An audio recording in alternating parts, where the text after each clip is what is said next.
Hello students, periodic table की हमारी series में हम पीरियोडिक टेबल की हिस्ट्री के बारे में डिटेल से पढ़ चुके हैं।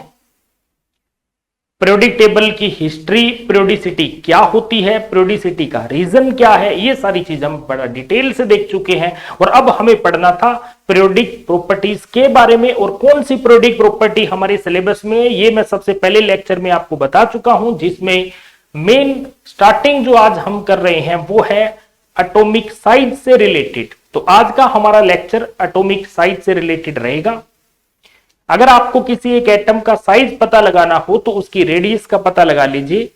इसका मतलब मेन आज हम पढ़ेंगे एटॉमिक रेडियस के बारे में। एटॉमिक रेडियस कितने टाइप की होती है, पीरियोडिक टेबल में एटॉमिक रेडियस का ट्रेंड क्या रहेगा, आज हम इस टॉपिक को डिटेल से डिस्कस करेंगे। देखिए, आज का हमारा टॉपिक है एटॉमिक रेडियस।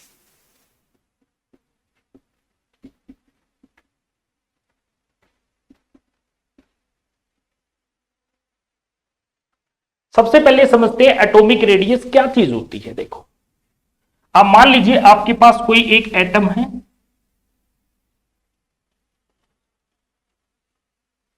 और ये उस एटम का न्यूक्लियस है जिसके चारों ओर इलेक्ट्रॉन चक्कर काट रहे हैं। कहते हैं न्यूक्लियस से वो मैक्सिमम डिस्टेंस जहां पर इलेक्ट्रॉन पाए जाने की संभावना है। मान लीजिए कि ये वो डिस्टेंस है जहां इलेक्ट्रॉन के होने की पॉसिबिलिटी है, मतलब सबसे लास्ट इलेक्ट्रॉन। मान लीजिए सबसे लास्ट इलेक्ट्रॉन है, इस सबसे लास्ट इलेक्ट्रॉन का न्यूक्लियस से डिस्टेंस कितना है, आप ये देख लीजिए। इसका मतलब रेडियस क्या हुई, एटम की रेडियस क्या हुई, ये एवरेज डिस्टेंस हुआ। किसका डिस्टेंस है ये, आउटर मोस्ट इलेक्ट्रॉन, सबसे बाहर वाला जो इलेक्ट्रॉन है,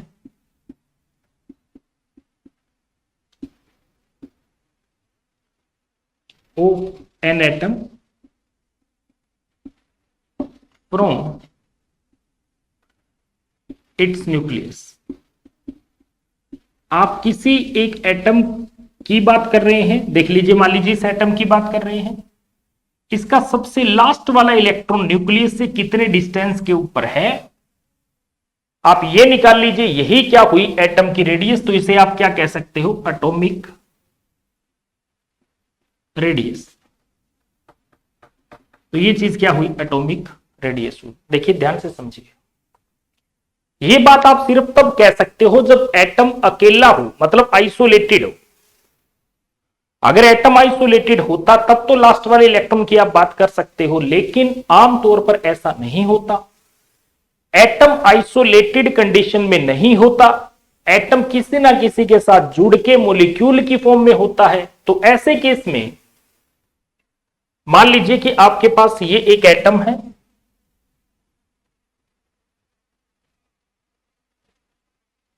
ये कोई दूसरा एटम है, दोनों आपस में बॉन्डेड है, इनके न्यूक्लियस का डिस्टेंस ये है। देखिए, दोनों, ये इसका न्यूक्लियस है, ये दूसरे वाले का न्यूक्लियस है।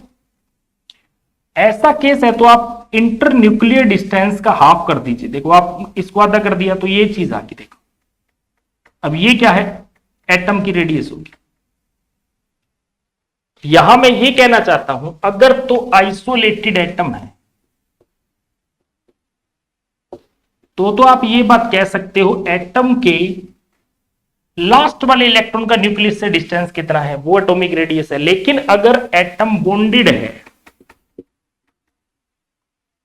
बाउंडेड एटम है इन मोलिक्यूल, मान लीजिए उसने किसी के साथ जुड़ के मोलिक्यूल बना रखा है, अब आप क्या करोगे, अब आप रेडियस कैसे कैलकुलेट करोगे, तो आप क्या करते हो, दोनों एटम के न्यूक्लियस का डिस्टेंस लेके, तो ऐसे केस में रेडियस कैसे निकाली जाती है। देखिए, जो इंटर न्यूक्लियर डिस्टेंस है,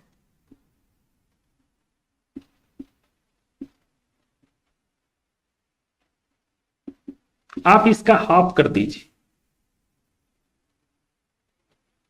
ये देखिए, ये इंटर न्यूक्लियर डिस्टेंस है, आप इसका हाफ करेंगे तो रेडियस आ जाएगी। इसलिए रेडियस आमतौर पे ये लिखी जाती है d/2।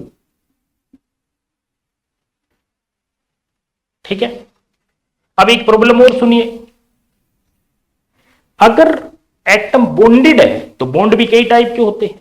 जैसे मान लीजिए कि एक एटम किसी दूसरे एटम से कोवलेंट बॉन्ड से जुड़ा हुआ है, हो सकता है मेटेलिक बॉन्ड से जुड़ा हो सकता है वंडरवाल फोर्स से जुड़ा हो। ऐसे केस में उनकी रेडियस के टाइप भी अलग अलग हो जाएंगे। तो एटॉमिक रेडियस कितने टाइप की होती है, इसको समझने से पहले मैं जो आपको बात कहूं वो ध्यान से सुनना। एटम की रेडियस को कैलकुलेट कर पाना बहुत ही डिफिकल्ट टास्क है। कैसे है? पहली बात, पहला रीजन क्या है? देखो, पहला रीजन तो यह है कि एटम आइसोलेटेड नहीं होता। पहली दिक्कत तो यह आई। दूसरी दिक्कत आपको यह आई कि एटम दूसरे एटम की वजह से उसके इलेक्ट्रॉन क्लाउड डिस्ट्रॉय हो जाते हैं, यह भी दिक्कत आती है। तीसरी मेन प्रॉब्लम ध्यान से सुनिए, हम ये बात कहते हैं लास्ट इलेक्ट्रॉन कहां तक पाया जाए। माना तो यह जाता है कि लास्ट इलेक्ट्रॉन के पाए जाने की संभावना कहीं जीरो नहीं है। इसका मतलब इलेक्ट्रॉन कहीं ना कहीं तो है, वो डिस्टेंस तक है, तो आप कहां तक लोगे।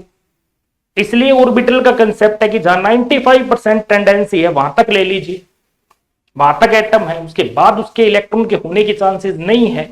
इसका मतलब जो हम ये कंसेप्ट पढ़ रहे हैं, यहां हमें पूरी एक्यूरेसी से हम इसको कैलकुलेट नहीं कर पाते, लेकिन फिर भी कितने टाइप की रेडियस है आज मैं ये डिस्कस कर रहा हूं। देखिए,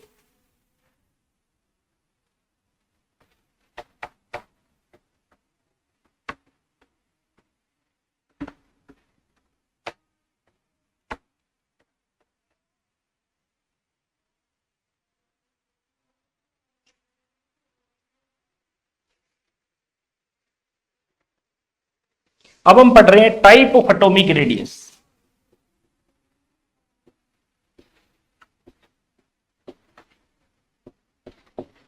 एटम की रेडियस किस बात पे डिपेंड करेगी? एटम की रेडियस इस बात पे डिपेंड करेगी कि दो एटम जो आपस में जुड़े हुए हैं वो किस बॉन्ड से जुड़े हुए हैं। मान लीजिए दो एटम आपस में कोवलेंट बॉन्ड से जुड़े हुए हैं तो उनकी रेडियस जो आएगी वो कोवलेंट रेडियस आएगी। देखिए, इसलिए सबसे पहला टाइप हमारा क्या हुआ?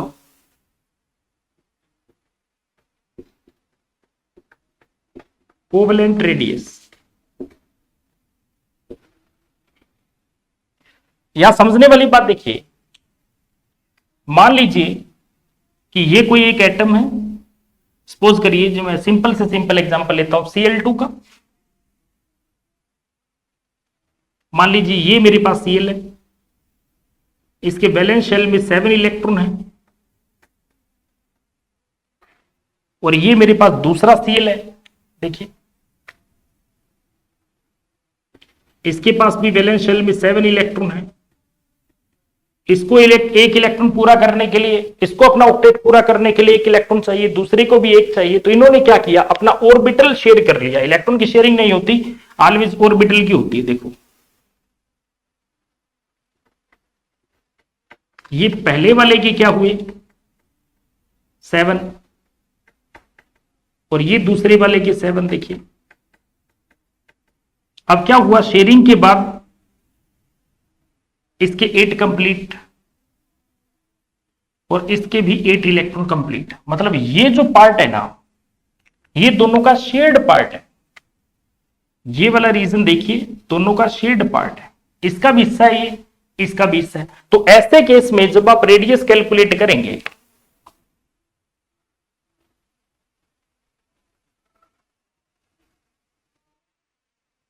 ये देखिए, क्योंकि ये शेयर्ड पार्ट था, ये देखिए, और दोनों के न्यूक्लियस का हाफ करेंगे।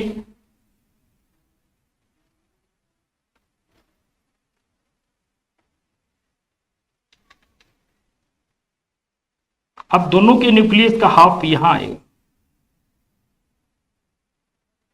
जबकि आप ध्यान से देखिए, अगर वो आइसोलेटेड एटम होता तो यहां तक होता। तो ये जो रेडियस अब आपके पास आई है यहां से लेके यहां तक, ये एटम की रेडियस से कम है, क्योंकि इतना हिस्सा देखो शेयरिंग में चला गया। इसका मतलब ये जो रेडियस है, that radius is covalent radius. तो आप कोवलेंट रेडियस किसको कहोगे? मतलब इंटर न्यूक्लियर डिस्टेंस का हाफ ही है। तो ये क्या है, average of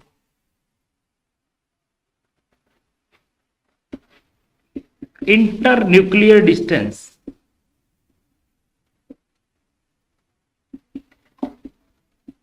of two atoms bonded with covalent bond. ये किस बॉन्ड से जुड़े हैं, कोवलेंट बॉन्ड से जुड़े हुए हैं। अब अगर आप इसके रेडियस को निकालना चाहो तो अभी भी आपको इसके इंटरन्यूक्लियर डिस्टेंस का हाफ करना पड़ेगा। ये देखिए, पर एक बात ध्यान से देखिए, इस हिसाब से देखें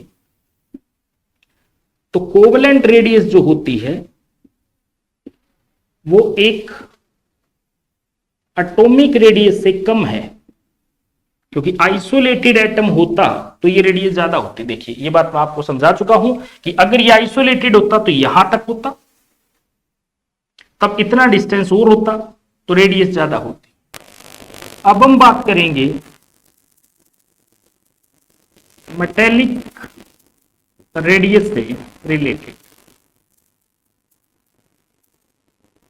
देखिए, फर्क इतना सा होगा, लिखने में फर्क इतना सा होगा कि हर बार जो बॉन्ड है उसका नाम लिखना है। जैसे मान लीजिए मैंने कोवलेंट में आपको ये बात बोली कि इंटर एटॉमिक डिस्टेंस का हाफ कर दीजिए, लेकिन वो बॉन्ड किससे, दोनों एटम जुड़े किससे हो, कोवलेंट बॉन्ड से। अब यहां क्या कह दिया जाएगा, इंटरन्यूक्लियर डिस्टेंस ही है, दो एटम के बीच का डिस्टेंस ही है, उसका हाफ कर दे, लेकिन बॉन्ड कौन सा है, मेटेलिक है। वंडरवाल होगा तो बॉन्ड कौन सा होगा, वंडरवाल होगा। तो बॉन्ड का नाम बदल दिया जाएगा, उसके हिसाब से ही रेडियस का टाइप बदल जाएगा। तो देखिए यहां पर अब हम बात कर रहे हैं एटॉमिक रेडियस में दूसरा टाइप मेटेलिक रेडियस की। देखो, हम जानते हैं कि जो मेटल होता है वो हार्ड होते हैं, कंप्रेस नहीं होते, इनकंप्रेसिबल मतलब नॉट कंप्रेसिबल है, कंप्रेस नहीं हो सकते।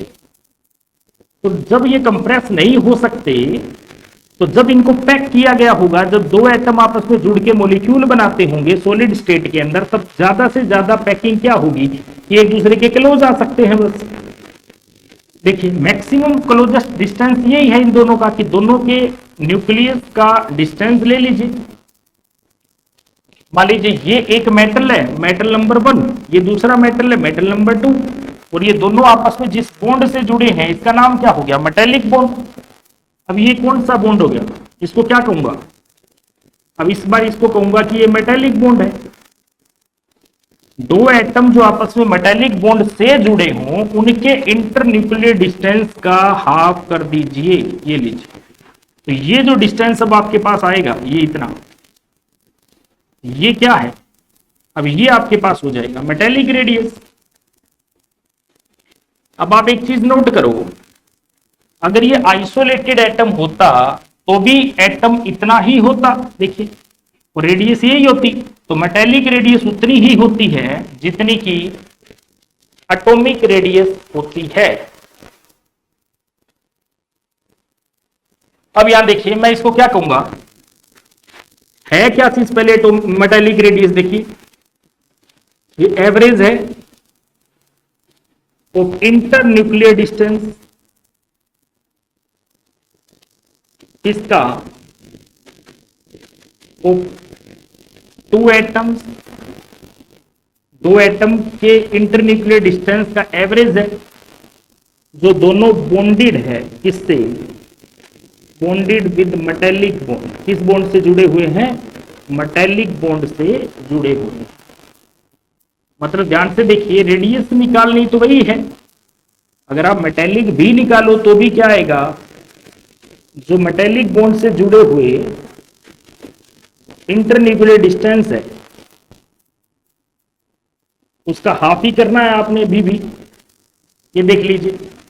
पर एक चीज इंपॉर्टेंट बात यह है कि इसकी रेडियस हमेशा क्या होती है कि जो मेटेलिक रेडियस है उसकी वैल्यू किसके बराबर आएगी, वो एटॉमिक रेडियस के अप्रोक्सीमेटली इक्वल आएगी, ये देख लीजिए, ये इंपॉर्टेंट बात।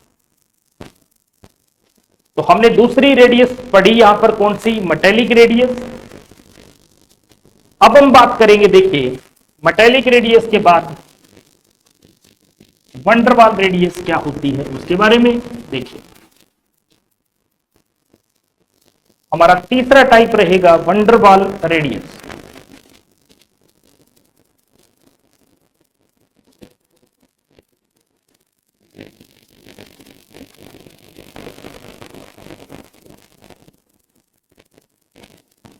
इसके बारे में बताता हूं, सुनिए। पहले यह माना जाया करता था कि गैस के मॉलिक्यूल के बीच में किसी टाइप का कोई फोर्स नहीं होता, लेकिन बाद में इन फोर्सेस को समझाया गया और यह बताया गया कि गैस के मॉलिक्यूल के बीच में, वो गैसीय स्टेट में हम डिटेल से पढ़ लेंगे, चाहे डाइपोल डाइपोल इंटरेक्शन है, डाइपोल इंड्यूस डाइपोल है, इंड्यूस डाइपोल इंड्यूस डाइपोल है, जितने भी टाइप के बाद में बात करेंगे। हम बात सिर्फ आज ये कहना चाहते हैं कि दो गैस के मॉलिक्यूल है, उनके बीच में भी फोर्स ऑफ अट्रैक्शन होता है। और जब फोर्स ऑफ अट्रैक्शन है तो उनके इंटरन्यूक्लियर डिस्टेंस को अगर हाफ कर दिया जाए तो वो जो रेडियस बनेगी वो क्या होगी, वो होगी वंडरवाल रेडियस। देखिए आज हम इसके बारे में बात कर रहे हैं। आप एक एग्जांपल लीजिए क्लोरीन गैस के मॉलिक्यूल का। आपके पास क्या चीज है, क्लोरीन गैस का मॉलिक्यूल है।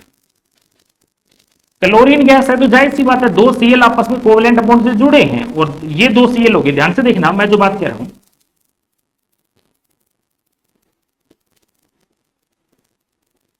अभी ऐसे क्यों बनाए, क्योंकि खुद तो कोवेलेंट बॉन्ड से जुड़े हैं ना। अभी तो एक ही मॉलिक्यूल ड्रा किया मैंने, ये एक सीएल का एटम है, ये दूसरे सीएल का एटम है और आपस में जुड़ के इन्होंने क्या बना दिया, देखो क्लोरीन गैस बना दी।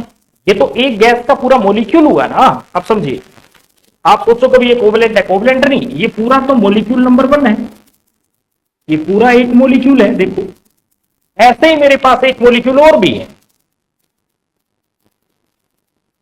ऐसे ही मान लीजिए मेरे पास क्या चीज है, एक मॉलिक्यूल और भी है और वो मॉलिक्यूल भी Cl2 का ही है। ये देखिए ये भी क्या है, Cl2 का ही है। देखिए ध्यान से, जब ये भी Cl2 का है, इसको कह सकता हूं मॉलिक्यूल नंबर 2।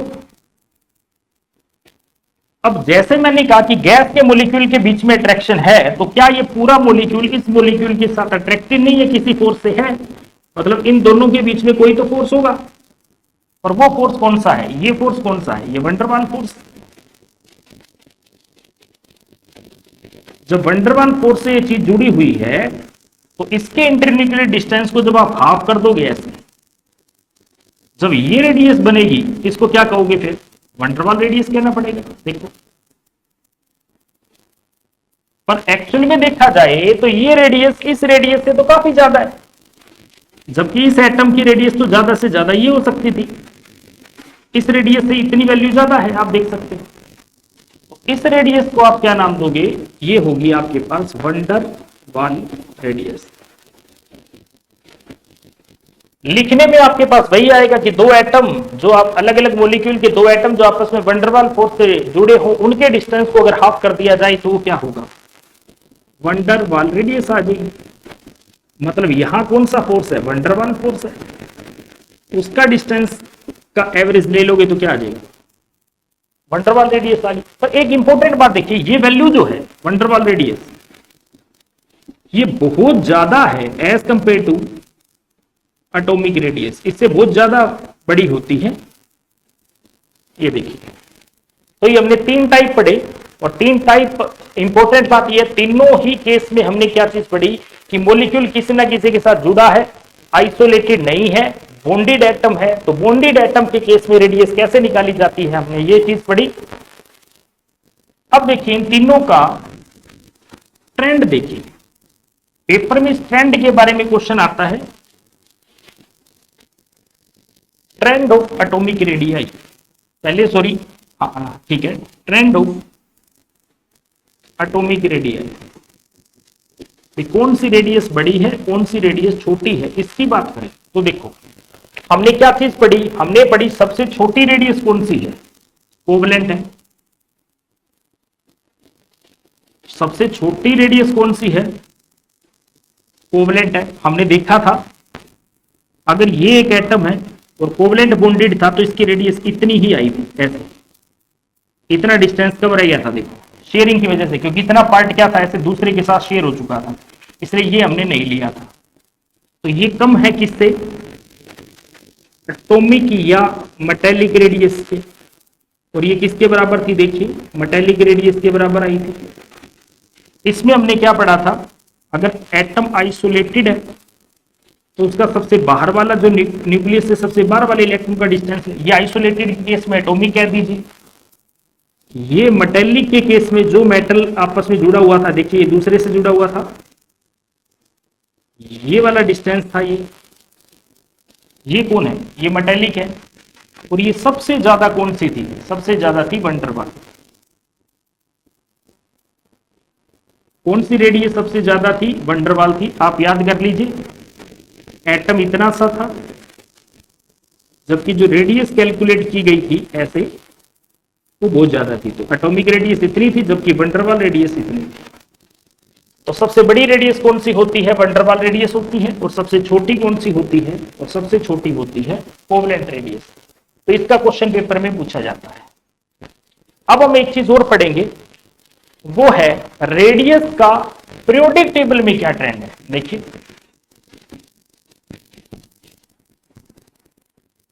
अब हम चीज पढ़ेंगे, ट्रेंड ऑफ वेरिएशन क्या, sorry no trend, variation of atomic radius in periodic table. Periodic table में क्या ट्रेंड रहेगा, अब हम ये पढ़ेंगे। देखो ध्यान से, इसको पढ़ने के लिए हमें दो चीजें पढ़नी पड़ेगी। एक सबसे मेन बात जो कर रहे हैं वो ध्यान से देखें, number of shells in an atom. एक एटम में कितनी शेल है ये मैटर करेगा, मतलब इंपॉर्टेंट फैक्टर रहेगा ये। आपसे पूछे फैक्टर कौन से है, तो एक ये फैक्टर रहेगा। देखो मैं इसको समझाने की कोशिश करता हूं। आप एक हाइड्रोजन का एग्जांपल ले लीजिए, एक लिथियम का, एक सोडियम का। हाइड्रोजन का एटॉमिक नंबर 1 है, लिथियम का 3 और सोडियम का 11। इसमें जब एक ही इलेक्ट्रॉन है तो आप पहली शेल में भर दोगे। इसमें जब 3 इलेक्ट्रॉन है तो पहली में 2 इलेक्ट्रॉन भरे जाएंगे, दूसरी में 1 भरा जाएगा। इसमें जब 11 इलेक्ट्रॉन है तो पहली में 2, फिर 8 एंड फिर 1। आप देखिए ध्यान से देखें, अगर आपके पास हाइड्रोजन है तो ये न्यूक्लियस है, तो शेल ही कितनी है, एक ही है। और सबसे लास्ट वाला इलेक्ट्रॉन ये रहा, ये देखिए। तो आप रेडियस क्या कहोगे, लास्ट वाले इलेक्ट्रॉन का डिस्टेंस न्यूक्लियस से ये रहा। ऐसे ही अगर मान लीजिए आप लिथियम की बात करो, ये न्यूक्लियस है, ये मान लीजिए पहली शेल है और ये मान लीजिए दूसरी शेल है। अब लास्ट वाला इलेक्ट्रॉन कहां है, सेकंड शेल में, यहां है। अब आप डिस्टेंस की बात करो लास्ट वाले इलेक्ट्रॉन की न्यूक्लियस से, तो क्या आएगी, ये आएगी। देखो रेडियस उस वाले से ज्यादा है। ऐसे ही अगर मैं सोडियम की बात करूं, सोडियम में शेल कितनी है, 3 है। ये फर्स्ट शेल हुई, ये सेकंड हुई और ये थर्ड शेल। अब ध्यान से देखो, मैंने गैप बढ़ाया है, और ये बात मैंने एटॉमिक स्ट्रक्चर वाले चैप्टर में कही थी कि शेल्स इक्वली गैप नहीं होती, इक्वली स्पेस्ड नहीं होती। जैसे जैसे न्यूक्लियस से आप दूर जाओगे गैप बढ़ता जाएगा। पहली और दूसरी में गैप कम है, दूसरी तीसरी में ज्यादा है, तीसरी चौथी में और ज्यादा है। आपको याद हो तो मैंने कहा था रेडियस एन के स्केयर पे डिपेंड करती है, याद करो। जैसे जैसे एन की वैल्यू, शेल की वैल्यू बढ़ेगी, रेडियस उतनी ही ज्यादा होगी। इस केस में लास्ट इलेक्ट्रॉन थर्ड शेल में है।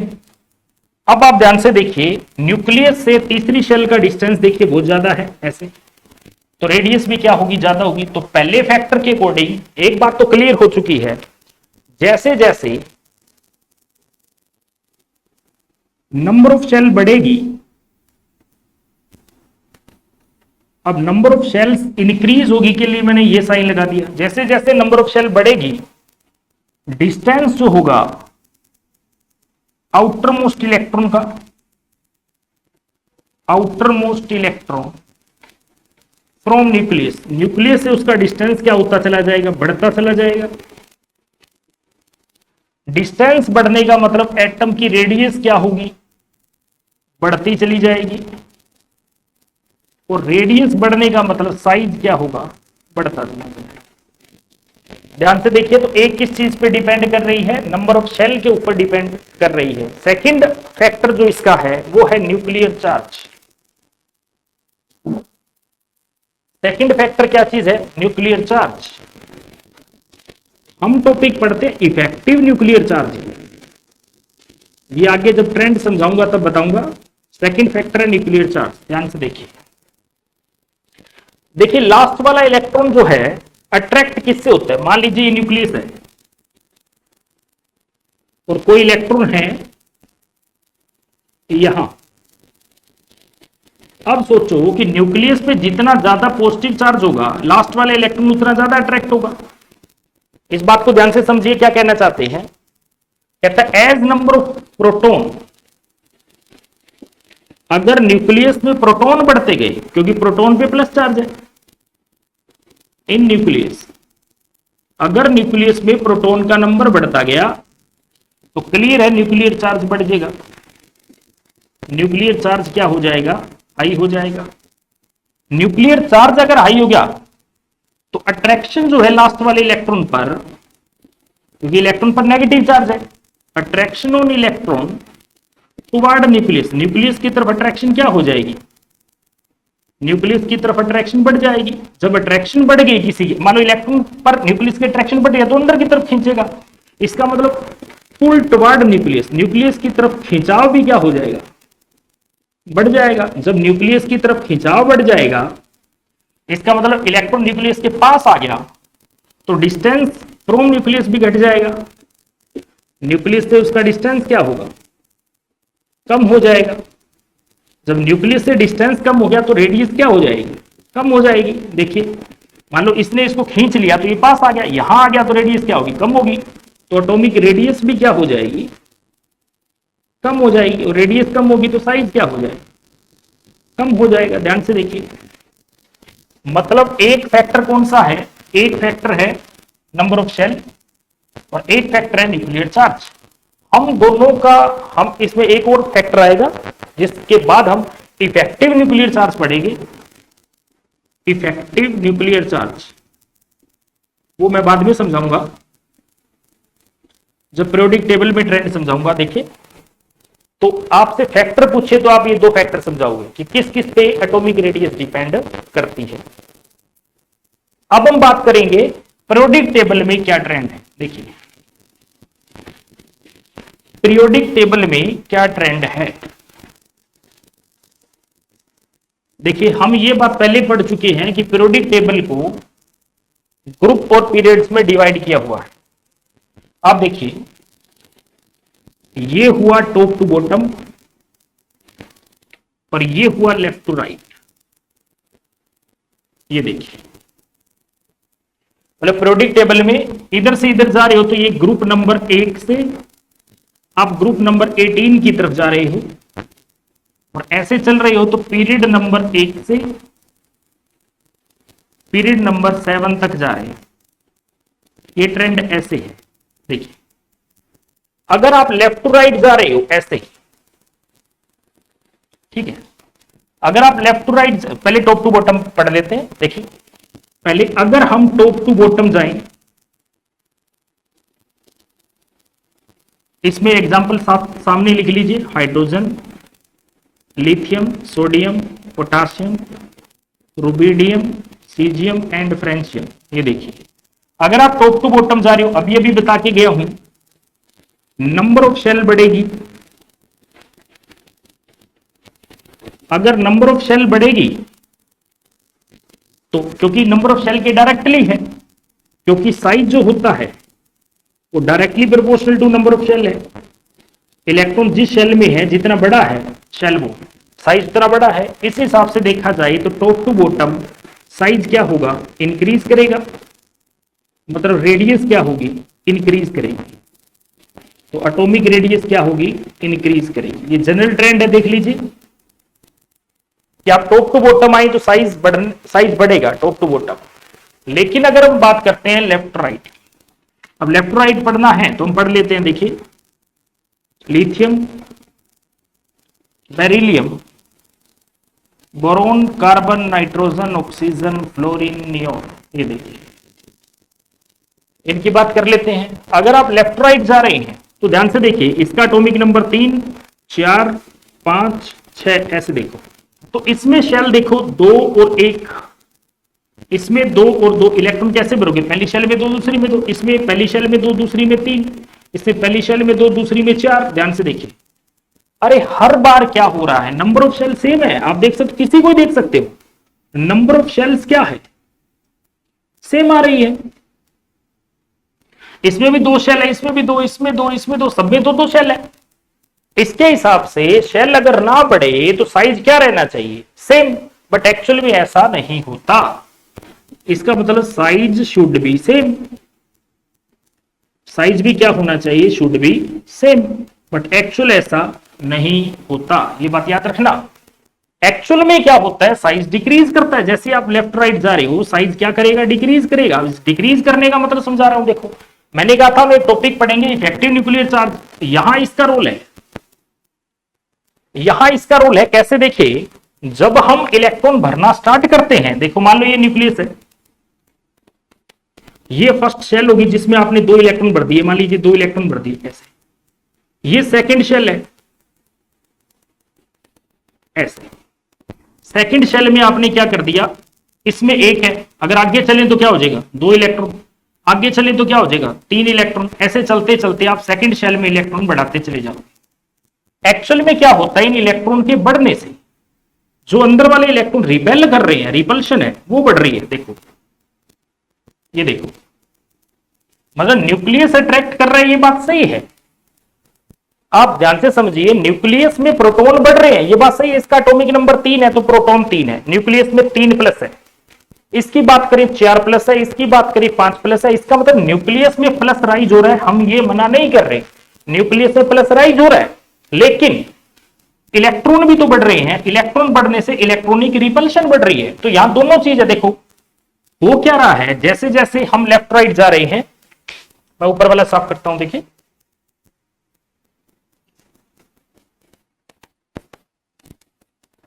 इस सारे में क्या हो रहा था, जैसे जैसे हम लेफ्ट राइट गए,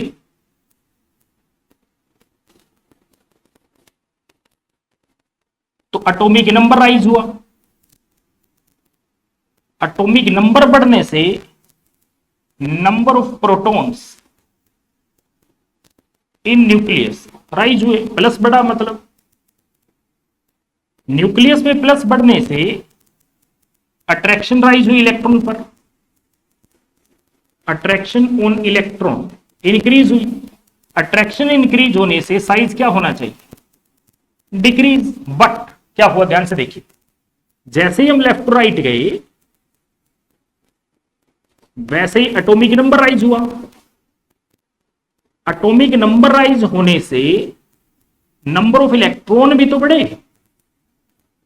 अब नंबर ऑफ इलेक्ट्रॉन बढ़ने से जो इलेक्ट्रॉनिक रिपल्शन है वो भी तो बढ़ा, इलेक्ट्रॉनिक रिपल्शन भी तो बढ़ा, और रिपल्शन बढ़ा तो साइज क्या होना चाहिए? साइज होना चाहिए इंक्रीज। ये देखिए, साइज क्या होना चाहिए? इंक्रीज होना चाहिए। अब इसका मतलब वो कह रहा है लेफ्ट राइट दोनों, एक तो बात कह रहा है अट्रैक्शन बढ़ रही है साइज घटे, एक कह रहा है नहीं रिपल्शन बढ़ रही है साइज बढ़े। हमें इनका कंबाइंड इफेक्ट देखना होता है, और कंबाइंड इफेक्ट ही इफेक्टिव न्यूक्लियर चार्ज होता है। कंबाइंड इफेक्ट ही क्या होता है? इफेक्टिव न्यूक्लियर चार्ज होता है। देखिए, इसका मतलब दोनों को इकट्ठा देखते हैं, इफेक्टिव न्यूक्लियर चार्ज देखते हैं। और इस केस में क्या हो रहा है, यहां क्या होता है जनरली, इफेक्टिव न्यूक्लियर चार्ज जो होता है, आप न्यूक्लियर चार्ज ना लिख के ये वर्ड लिखोगे effective nuclear charge. Effective nuclear charge जैसे ही आप लेफ्ट राइट जाते हो तो बढ़ता है, और बढ़ने की वजह से साइज क्या होता है? छोटा होता है। आप ये कहोगे लेफ्ट राइट साइज क्या होता है? छोटा। हाँ, एक सडन इंक्रीज आता है छोटा सा यहां से नियोन पे, जैसे स्टेबल कॉन्फ़िगरेशन आती है एक बार साइज बढ़ जाता है, तो साइज घटते घटते अचानक से लास्ट में थोड़ा सा राइज हो जाता है। ये थोड़ा सा ध्यान रख लेना। तो ये था पीरियोडिक टेबल में। तो आप कहोगे generally top to bottom size पे क्या फर्क पड़ेगा? साइज बढ़ेगा। और लेफ्ट टू राइट आपसे कोई पूछे साइज पे क्या फर्क पड़ेगा, लेफ्ट राइट, आपको भी साइज घटेगा। तो मतलब ये देख लीजिए साइज का ट्रेंड है आपके साथ, इधर जा रहे हो तो साइज कम हो रहा है, ऊपर से नीचे आ रहे हो तो साइज बढ़ता चला जा रहा है। तो ये हमारे पास था एटॉमिक रेडियस क्या है। अब देखिए एक छोटी सी बात और, अभी हमने सिर्फ एटॉमिक रेडियस के बारे में बात पढ़ी, आयनिक रेडियस के बारे में नहीं, और उसको हम अगले लेसन में पढ़ेंगे। देखिए छोटा सा टॉपिक है, वो अगले में ही करूंगा क्योंकि लेक्चर बड़ा हो जाएगा। ध्यान से देखिए, इंपॉर्टेंट बात क्या है, मैंने आपको कहा था जब आप कोवेलेंट रेडियस निकालते हैं, कुछ लिमिटेशन की बात कर रहा हूं, देखो जब आप कोवेलेंट रेडियस की बात कर रहे हैं तो कोवेलेंट रेडियस के केस में जो रेडियस आ रही थी वो छोटी आ रही थी जितनी आनी चाहिए थी उससे। होमोटोमिक के केस में ऐसा हो रहा था, कोई बात नहीं, लेकिन by the way in case of hetero मतलब कोवेलेंट रेडियस सिर्फ किसके लिए एप्लीकेबल थी, एप्लीकेबल फॉर होमोएटॉमिक मॉलिक्यूल, मतलब ऐसे मॉलिक्यूल जिसमें एटम क्या हो, सेम हो, जैसे Cl2, N2, F2, H2, ऐसे O2 ऐसे ले लीजिए, जो एक जैसे हो, वहां तो लग रहा था। लेकिन in case of heteroatomic, in case of heteroatomic molecule, ऐसे कोई मॉलिक्यूल जिसमें क्या हो, एटम अलग अलग हो। एग्जांपल देखिए, मान लीजिए मेरे पास क्या चीज है, HCl ही ले लेता हूं, सिंपल सा इक्विवेलेंट मॉलिक्यूल है।